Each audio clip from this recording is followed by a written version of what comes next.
My next guest, first time on the show. I get these guests, they come in, I get excited because guess what? I learn things from them. Is a former Wall Street analyst, founder of Amplify, merging of the words empower and modify. It's an educational based organization created to help both adults and children understand financial literacy. That's a really tricky term there. She is a personal financial coach, financial journalist for Black Enterprise and Essence Magazine, and international speaker. Please welcome to Money Making Conversation, Ashley M. Fox. Hi, how are you? Pretty good, Miss Fox. Where are you at right now? Where are you based at right now?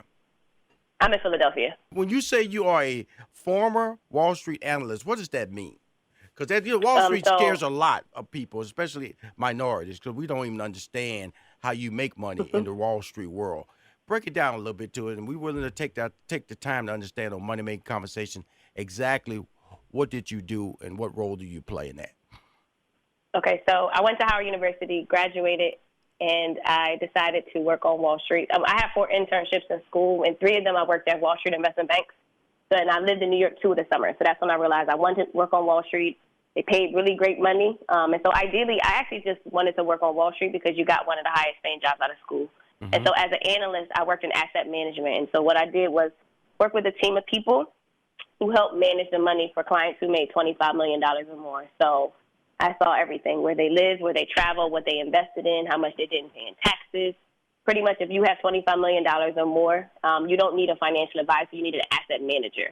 And so whether it was helping them with their trust in estates, whether it was getting a mortgage on their vacation home in Napa or somewhere in Florida, wherever it is, or in the Hamptons, or just helping them invest to build that generational wealth to pass it down to their children. We were there to provide them with the tools and resources to help them sustain their wealth so they didn't lose it. Now, here's the crazy part about that statement. You said $25 million or more, correct? And yes. you said that number like it's a lot of them. It is. It's a whole different world. And it was interesting though. A lot of people don't realize that a lot of the things that we use every day, from the cars that we drive to the clothes that we wear to the football teams we watch. Interestingly enough, a lot of wealthy people who own football teams, that is not their general source of income. That's actually just something they did because it was fun to do. Most NFL owners, basketball, NBA team owners, that is not how they got their wealth. That is just something to do with their money. And they may just have some sort of joy around sports, but they did not build their wealth. The majority of them buying a sports team, that is just something extra that they do because they have so much money. But it's a completely different world out there. And so the owners and CEOs of these companies that we don't even know exist, they ideally were our clients. Now, so you're Howard University, and you said, you said casually, I wanted to work on Wall Street. And then you wind up working on Wall Street. How does the want and the actual accomplishment happen? I think and again, when I was in high school, I wanted to look nice and make a lot of money. I never had visions of running a business. I never was one of those students who said I wanted to be my own boss. Right. I always envisioned myself as an African-American working on Wall Street, something prestigious, something high-paced, competitive. And I knew that in order to get there, I was competing with the Harvards and the Yales of the world. And so if they were looking for prestigious Black individuals, they were coming to Howard University. And so at Howard, all of these companies will come to recruit. So I got exposed to the opportunities that these companies had available for the students. And when I got my first internship, and this is interestingly enough, my first internship on Wall Street, I don't know what they pay now, but I know I made $10,000 in the summertime. And so I was 19 years old, making a bunch of money. And I was like, I like this. I like the feeling. I like the people. I like the environment. I absolutely love New York City. And so whatever I had to do to be in that position post-graduation, I did what I needed to do to work on Wall Street. But Howard University played a very big role in exposing me to these companies, to these opportunities to see, hey, that it is actually possible for me to go and have a career on Wall Street in New York City. Cool. Now, with that being said, you're having success on Wall Street as an analyst, seeing a lot of people with this generational money, these accounts. What was running through your mind when you're around something that you see success, but are you really a part of this success? So a couple thoughts ran through my mind. I was enamored. It was exciting. Like I saw every single thing, every dollar you spent, I saw everything. But after I would say 8 or 9 months, I got more joy and had the desire to pick their brain on how they got their money, not teach them how to keep it. But the only issue was that when I would go back home to Philadelphia, people thought I was rich. So because I was making 6 figures, because I traveled, I wore nice clothes, people thought I had money. And I realized that there was a big disconnect to how our community saw wealth and what wealth really was and how they thought, how they operated, how they taught their kids, what they read. It's a completely different lifestyle that we are oblivious to. And I think we shouldn't have to come from money for us to learn about it. You shouldn't have to choose a career on Wall Street to then see how wealthy people operate, manage, and invest their money. So I think it's something that we use every day. So why isn't it given to us and taught to us every day? And so that's why you created you combined Empower and Modify, and created an educational-based organization and created to help adults, that's me, and our children to understand financial literacy. What is financial literacy? So the reason I made that word up is because I think. Oh, we know you made it up now. We know that now. But I was trying to figure out who I was and what I wanted to give to the world. And I was a teacher. I was a psychologist. I was a shoulder to cry on. I was a career counselor. I was a lot of things. And it's like, okay, but the feeling that I embed in the hearts and minds of people is not just about money. It's about the shifting of the mind. Because I feel like if your mind is right, your bank account will be right. When you think of wealth, you think of longevity. When you think of rich, you think of a lot of money right now. Wealth is having a lot of money forever. And that is one of the core differences that I saw with our clients. They were worrying about giving money to their kids' just so they didn't have to pay taxes on the money. Whereas the majority of people in our community are actually waiting for a tax refund, not realizing that wealthy people don't get tax refunds. They're trying to avoid paying taxes in any way possible and to sustain and keep their wealth to pass it on generation after generation. And so for me, it was like, okay, how can I build this concept and shift our mindset? Because everything I teach people, whether you're an adult or a child, you can Google it. Like what a stock is, you can Google those things. There's a mental barrier that stops us from implementing the things that we have access to and the things that we see. And for me, Amplify is the shifting of the mind. So essentially, I give you the education, but I also give you the inspiration to embed in you that you are worthy enough to receive this information, that you are able to do this, that you can invest. So now you're empowered. You got educated, you're empowered. And what that ultimately does, it creates a shift in the mind. Because now you have the information, now you have the inspiration. Now you say, hey, I can do this. I believe in myself enough, and this can be done, which is where the modify and the transition comes of who we are as a people. So financial education, that's just getting educated around money. But again, financial education, you can Google and not even have a person present. The problem is that we don't take this information and feel that we are worthy enough of becoming wealthy because we are not surrounded by it every single day. You can talk. And we're going to be back. We're going to talk some more. It is amazing. I'm just gathering so many friends in Money Making Conversation. More Money Making Conversation. Rashawn McDonald and Ashley M. Fox. I'm back. Rashawn McDonald. On my off air, Ms. Fox created controversy. Talking about $25 million like it was we have everyday people listening to this show. Well, I handle accounts for, everybody who had $25 million or more, down to the receipts, their air travel, their lifestyle and everything. And so now, what about these people, Ms. Fox, who win the lotto? Where do they make their mistakes? Because they go broke or they don't know what to do with their money. What advice would you give them from a financial literacy standpoint to a person who wins the lottery? So I think ideally they lose their money because they're not accustomed to having it.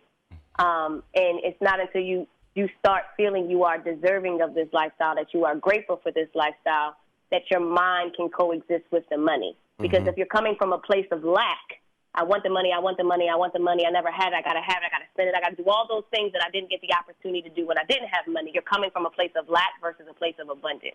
And ideally, if you're putting out lack and the desire to obtain money, it's coming from a place of, I need to have it, I got to have it. From a survival standpoint, all you're doing is putting out lack. So now the universe is just going to give you back lack, which is why money gets taken from you. I would say someone who wins the lottery, or not even just someone who wins the lottery who comes across a large amount of money, you have to ask yourself, how long do you want this money to last you? Because you can give somebody $1 million and they can spend $1 million. And I've seen people spend $1 million in less than 30 days. Absolutely. Who have not come from money. And so you have to ask yourself, you can come from money and spend it like that. Right. What is it that I want this money for, and how long do I want it to last me? What matters to me, what's important to me? One of the things that I do with my clients in particular is get it all out your system. What do you want to buy? The house, the car, the clothes, whatever it is that you want, get it out of your system, and then put yourself in a position where that money will last you forever. So that's when you sit and you talk to somebody in finance who can help you open different types of investments, whether it's different types of annuities or different types of insurance policies or different types of brokerage accounts. Everyone is different, and every age is different, and everyone's goals are different. But you have to, one, get it out your system, all the things that you want. By no means am I saying don't go get the things you want. Right. If you don't want to look up and you have all these things you want, 2 years from now, you're back in the same lifestyle, having no money prior to winning the money that you did receive. And so I think it's prioritizing what matters, writing out your goals, the life that you envision, and sitting with someone before you go blow through everything. You know, it's really interesting because I can agree with her on because when you're in the entertainment business, you get a lump sum of money, and sometimes a large lump sum of money, and you just spend money without a plan. And I think that's the key. I can remember having cars, and I'm going like, what am I doing with all these cars? And leasing cars, and that means that at the end of the lease, I don't even own it, but I'm paying like $2,000-$3,000 a month on just monthly leases, you know. But I'm telling myself I can write this off with my taxes because I bought it on the business. But in the end, I don't have the vehicle. So there's a lot of things you can get out there when you have money that you can just spend it, and it trivializes itself, because if you don't think about next month, next year, 5 years from now, then guess what? You're making a big mistake when you are living in a lifestyle where money is coming towards you. Now, the everyday person doesn't understand that because either they live in check to check, or they trying to survive, or they barely have a savings account. Now, what type of people are you dealing with? What type of people are you coaching, Ms. Fox? Are we talking about everyday people or people who have a certain financial pool of success? No, so I don't turn people away. I think one of the things I don't do during my time as a financial advisor, I don't solicit, because when people are ready, they will come. And for me, I've never said, hey, come work with me, come get your money in order. When people are ready and they've exhausted all options, have made all the mistakes that they could possibly have made themselves, they will surrender and ask for help. And to be honest, if you could have gotten it, you would have been a different person today. So who you are today has gotten you this far. So in order to be somebody different, you have to do different, and people have to be ready to receive that. But for me, I don't turn anybody away. Ideally, I just work with people who want to learn how to make financially educated decisions, so they are looking to get the education behind that. And I truly believe when people are ready, when they realize that, you know, I've made every mistake in the book, I'm exhausted, I'm frustrated, somebody has to help me, they're taking the risk on them. But it's easier to work with people who want help as opposed to telling someone you need help, because when you tell someone they need help, it's actually more so offensive to them. So when people are ready, they reach out, and if not, they'll get referred or things like that. But I've never said, hey, you need to get your life in order, because it's a touchy subject. When people are ready to get their life in order and they see the opportunity or they see someone or something that can help them, they will make it a priority to get themselves better financially. Because you are talking to successful people. And one thing about a successful person, you don't want to tell them they're dumb or they're making a mistake. Yeah, no. You know, you want to coach them through the process and go, let's look at it this way. How have you considered this? How about this? You never just go right in, you should do this. All major pushback. But if you say, have you considered this? Here are some options. Those are terms that if you're good at what you do, and she knows I'm telling the truth, those are the terms you have to talk to when you're talking to successful people, especially when you're talking about their money or what they've done with their money. Now, let's talk about ways to invest and how to start. That's a big controversy and you see the stock market. You see Donald Trump talking about the stock market. If he walk away from the presidency, the stock market's going to crash. How do you invest and how do you start? And is starting in the stock market the key to starting? Well, if you get down to the root of every type of investment, pretty much every type of investment, it is all rooted and connected to the stock market one way, shape, or form. Right. What most people don't know is those retirement plans, those pensions, the hospitals you go to, they all take their money and it's being invested somewhere. Right. So people, need to realize that saving is not going to build you wealth, investing will.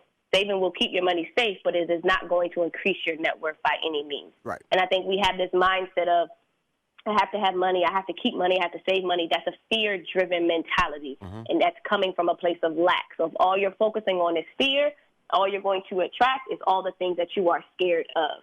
When it comes to investing, the easiest way, I always tell people, is to buy what you know. Once you understand the core of the stock market, which ideally is just a piece of ownership of a company, you essentially are investing small pieces of your money in large businesses. And so the easiest way to start is to buy what you know. Right. One of the exercises I often do with my students and with adults is make a list of everything you spend your time or money on. So from the water you drink, the car you drive, the food you eat, the clothes you wear, the social media apps you use, the phone you use, your cable company, all of these companies are making money off of your consumption. And especially specifically in the Black community, we have a $1.3 trillion buying power, which means that after all of our bills are paid, there's $1.3 trillion being given to some company because we are always a consumer. And so as opposed to giving our money away, sit and think about how much does it cost to own a piece of this company, because a lot of the large companies that we utilize every day are publicly traded companies, and you are able to buy stock. So, for instance, Apple, it costs more to own the new Apple iPhone than it does to own a piece of Apple as an entire company. And a lot of the beverages that we drink, you have no idea. Everything you touch and feel and consume is a company. Someone is making money from the chair you're sitting on. Somebody made that chair, and someone bought that chair because they knew you were going to sit on it. Because you are using that chair, that company makes money. We need to have a proactive mindset on, can I go invest in this company? And if you're loyal to the brand on a consistent basis, they are consistently getting your consumption, your money, or your time. And I think what wealthy people value is ownership versus spending. In the Black community, most specifically, we want to look good. We want to feel good because deep down inside, we don't always feel like we are good. Not realizing that these Fortune 500 companies are here because of what we spend our time and money on. Not saying that it's bad to spend, but if you can't buy it twice, you can't afford it. If you can't invest it twice, you shouldn't be buying it. And so in this case, it's not just buy the product, it's also own stock in the company that makes the products that we are always using as people. Miss Fox, you too smart. I'm telling you something. I'm a smart guy now. I'm going to tell you something. Your boy on the phone talking to you, pretty smart now. And I'm going to tell you something. I always tell people when they're smarter than me, I got to applaud them. Girl, you got it going on. But your logic, because I've heard all these things, and it's now. Do you? I know we're running out of time. On it quick. Do you manage a fund? No, I do not. I purely am education. I don't. You should. You should manage your fund. You should manage. I'm just telling you. You know what I'm talking about. You should start your own fund, and guess who'll be the first one filing you in? Rashawn McDonald. Be filing you in deep. I'm just telling you. You know that's where the money at. So you need to consider that because you are special, young lady. You are special. Because your articulation, I mean, you don't stutter when you talk. That's key. When people, you don't want nobody to stutter when they talk about your money. You want clarity. She don't break stride. She just be rolling. Do this. My iPhone, because you can buy stock because it's cheaper than an iPhone. I go, that's true. Apple stock $129. iPhone $800. I could have like 6 shares of iPhone stock. So good. But we got to go, Ms. Fox. You coming back on the show. You know that, right? Yes. All right. You stay strong. You keep winning. This is Rashawn McDonald and Ms.